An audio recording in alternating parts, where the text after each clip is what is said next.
اللهم صل على سيدنا ومولانا محمد.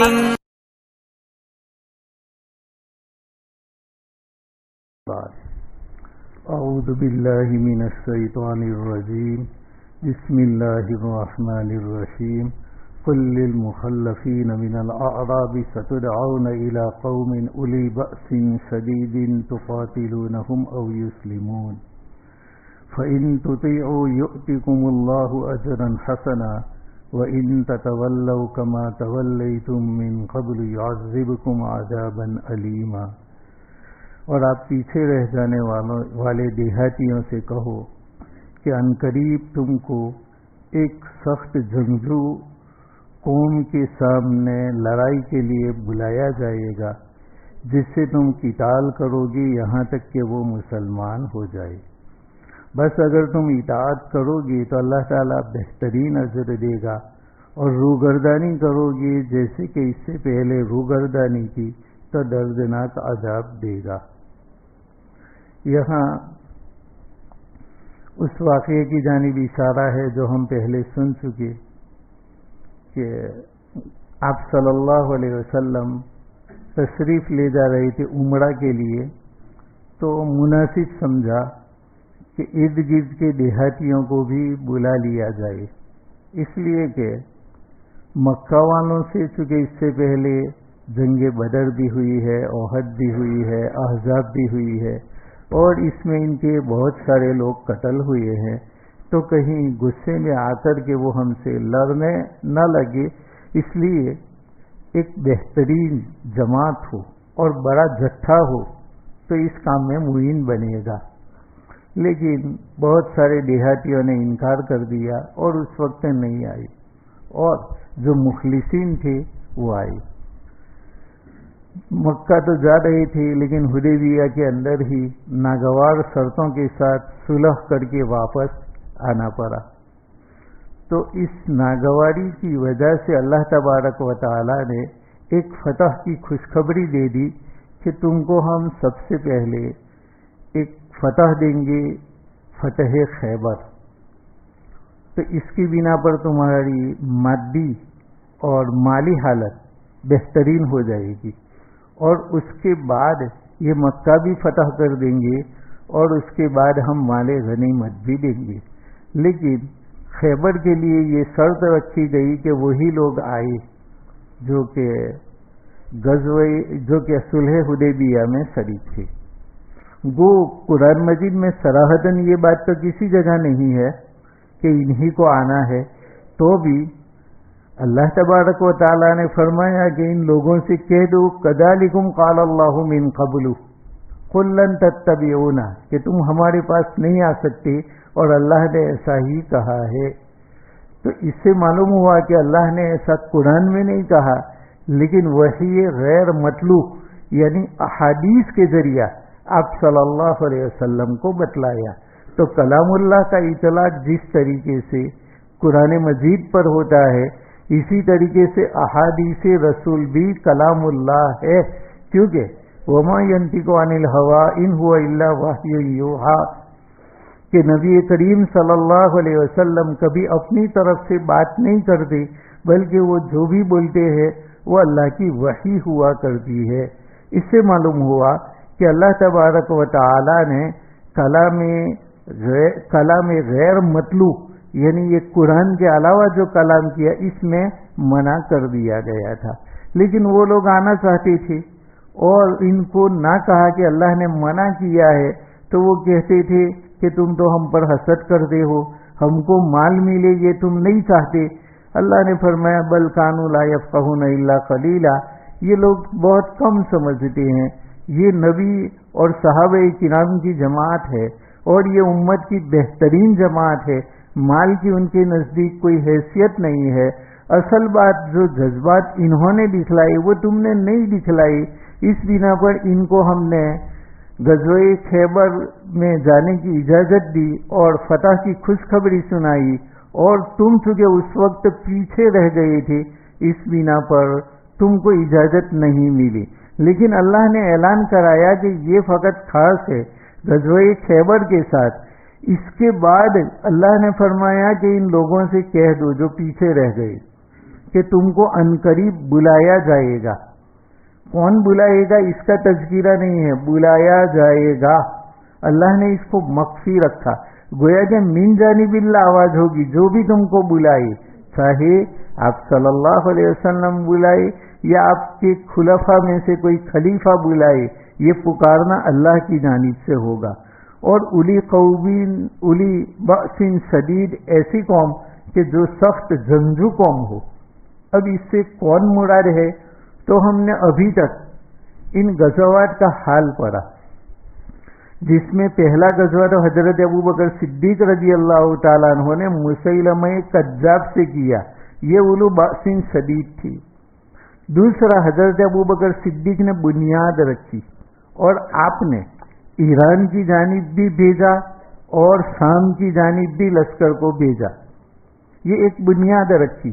اور اس کے بعد ابوبکر صدیق رضی اللہ تعالیٰ عنہ کی وفات کے بعد حضرت عمر رضی اللہ تعالیٰ عنہ نے جو فوجیں بھیجی، ایران کے اندر بھی انہوں نے غلبہ پا لیا اور شام کے اندر بھی غلبہ پا لیا۔ البتہ ابھی کچھ علاقے باقی تھے اور حضرت عمر رضی اللہ تعالیٰ عنہ کی بھی وفات ہو چکی، تو حضرت عثمان غنی رضی اللہ تعالیٰ عنہ کے دور کے اندر ان کو بھی فتح کر لیا گیا۔ تو بنیاد رکھی گئی ابوبکر صدیق کے دور میں، اور اس کی وسعت ہوئی حضرت عمر کے زمانے میں، اور اس کی تکمیل ہوئی حضرت عثمان غنی رضی اللہ تعالیٰ عنہ کے زمانے میں۔ تو گویا کہ یہ ستدعون الی قوم اولی بأس شدید، اس کا مصداق خلفائے ثلاثہ ہے۔ حضرت شاہ ولی اللہ محدث دہلوی رحمۃ اللہ علیہ فرماتے ہیں کہ اس پیشین گوئی کا مصداق حضرت علی کی خلافت نہیں ہو سکتی، کیونکہ حضرت علی رضی اللہ تعالیٰ عنہ کی خلافت کے اندر بڑی بڑی 3 جنگیں ہوئی، جنگ جمل، جنگ صفین اور جنگ نہروان۔ لیکن یہ تینوں کی تینوں لڑائیاں کلمہ گویان حق کے ساتھ تھی، وہ بھی کلمہ پڑھ رہی تھی۔ البتہ ان کا جھگڑا تھا خلافت کے بارے میں۔ وہ حضرت علی رضی اللہ تعالیٰ عنہ کو جنگ جمل کے اندر حضرت عائشہ صدیقہ رضی اللہ تعالیٰ عنہ کے لشکر کے ساتھ مقابلہ تھا، اور جنگ صفین کے اندر حضرت امیر معاویہ رضی اللہ تعالیٰ عنہ کے لشکر کے ساتھ مقابلہ تھا حضرت علی رضی اللہ تعالیٰ عنہ کا، اور دونوں طرف حق جماعتیں تھی۔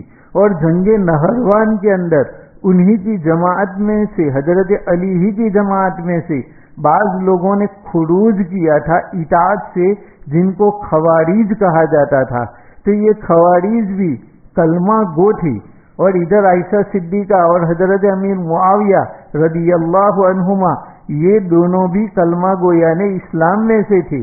البتہ ان کی جو جنگ تھی ان دونوں کی، وہ اس بات پر تھی کہ حضرت عثمان غنی رضی اللہ تعالیٰ عنہ شہید ہو چکے ہیں، تو ان کو جنہوں نے شہید کیا ان سے بدلہ لیا جائے۔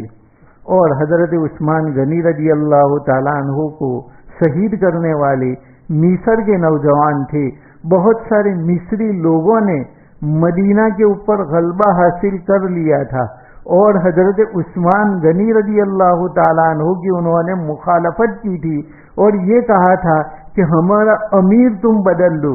حضرت عثمان رضی اللہ تعالیٰ عنہ نے امیر بھی ان کا بدل دیا، اور عبد الرحمن ابن ابی بکر رضی اللہ تعالیٰ عنہ کو امیر بنایا، اور ایک خط لکھ دیا کہ وہ جو امیر ہے اس وقت اس کو معزول کیا جاتا ہے، اور اس کی جگہ پر عبد الرحمن ابن ابی بکر خلیفہ بنیں گے۔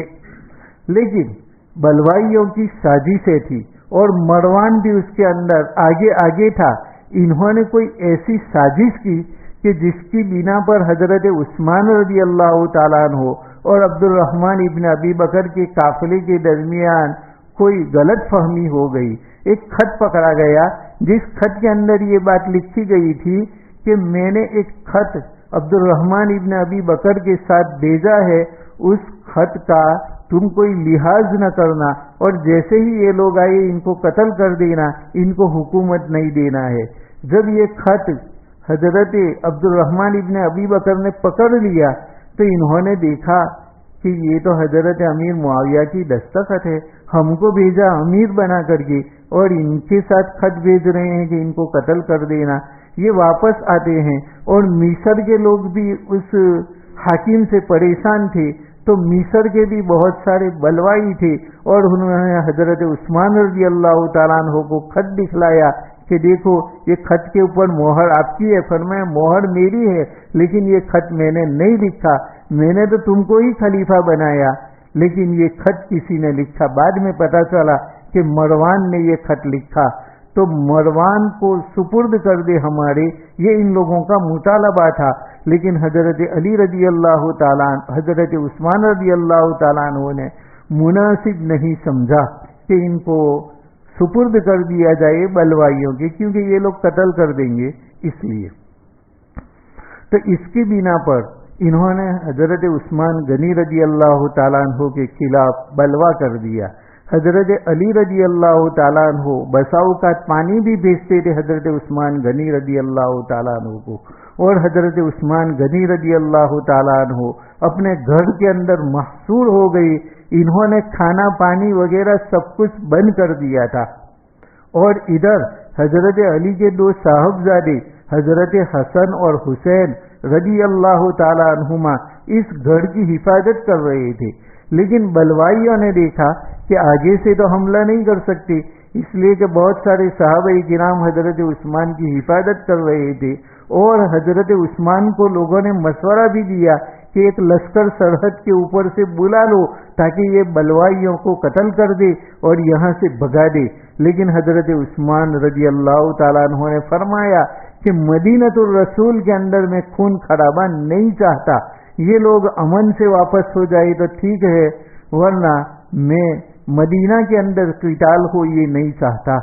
اس لیے یہ لشکر بھی نہیں بلایا گیا اور بلوائیوں نے پیچھے سے حملہ کر دیا اور حضرت عثمان غنی رضی اللہ تعالیٰ عنہ کو شہید کر دیا، اور ان کی بیوی، ان کا بھی آگے کا جو پوڑوے وغیرہ تھے ہاتھوں کے آگے والا حصہ، وہ بھی ان کو بچانے کے اندر وہ قتل کر دیتے ہیں، اس کو توڑ دیتے ہیں۔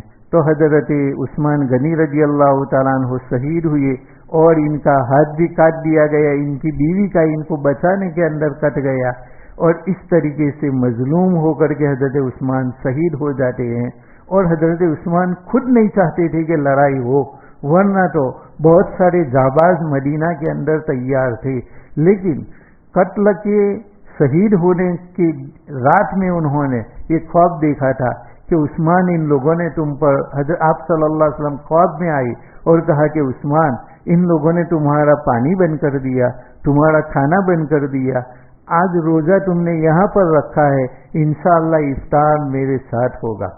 حضرت عثمان رضی اللہ تعالیٰ عنہ کی آنکھ کھلی تو خوش ہو گئی اور فرمایا کہ آج تو میری افطاری نبی کریم صلی اللہ علیہ وسلم کے ہاتھ میں ہوگی، اس لیے آپ نے کسی کو لڑنے کی اجازت نہیں دی، ورنہ حضرت علی خود تیار تھے کہ میں ان بلوائیوں کے ساتھ لڑوں، چاہے یہ بلوائی مصری لوگ بہت زیادہ ہے لیکن ہم ان سے قتال کریں گے۔